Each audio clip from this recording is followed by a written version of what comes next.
はいどうも、吉助です。今回はこちらの高知県大月町で作られましたさつまいも紅はるかを使いましてさつまいもプリン作っていきたいと思います。芋好きにはたまらない一品になると思いますので最後までご覧ください。それでは早速作っていきます。まずはさつまいも 350g 使います。よく洗いピーラーで皮を剥き 1cm 厚程度のカットにし水からボイルしていきます。最初は中火弱、ゆっくりと温度を上げていき、沸騰手前の状態で弱火でゆっくり火を通していきます。ゆっくり火を通すことによってさつまいもに含まれるでんぷんが糖に変わり甘みが増してきます。次にカラメルを作ります。適当な大きさの鍋またはフライパンに砂糖 80g、水大さじ1を入れ火にかけます。色止め用の水大さじ2も準備しておきます。これ準備し忘れると後であたふたします。今回使うプリン型はいわきの 18cm の耐熱ガラス保存容器、こちらを使います。こちらですね。すごく便利で保存容器としてはもちろん蓋はダメですが容器はオーブンにも使えますし、作り置きしておいたお料理をそのまま出してもガラスなので見た目もいい感じです。なのでうちではいろいろなサイズのものを使っています。砂糖が水に溶け沸騰したら大きい泡が出てきます。次に水分が蒸発していき小さい泡に変わっていき、その後周りから色づき始めてきます。この辺りからは木べらなどで常に混ぜてあげてください。色がどんどん変化していき煙も出てきます。匂いもカラメルのいい香りがしてきます。カラメルがこのぐらい濃い色になったら火を止め、用意しておいた色止めの水を入れます。止め水入れるときはカラメルが飛び跳ねるのでやけどしないように気をつけてください。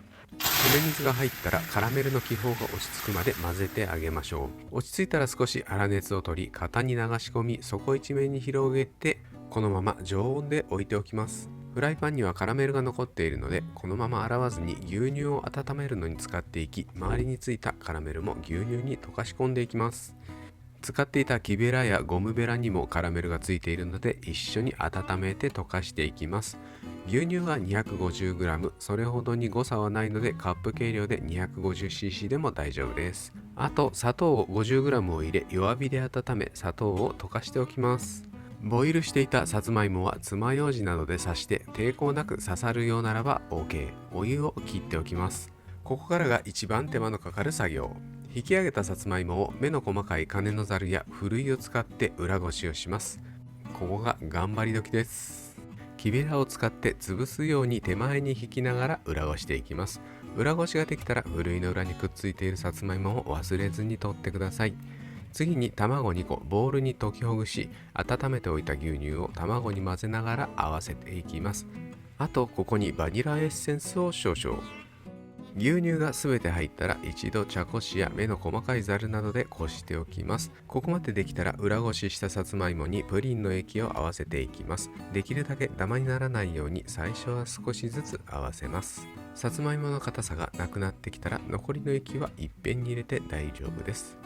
さつまいもプリンの液ができたら型に流し込みます。最初に流し込んでおいたカラメルは固まった状態になってます。型はプリンカップやコーヒーカップなんかでも OK です。今回はフライパンを使って湯煎で火を入れていきたいと思います。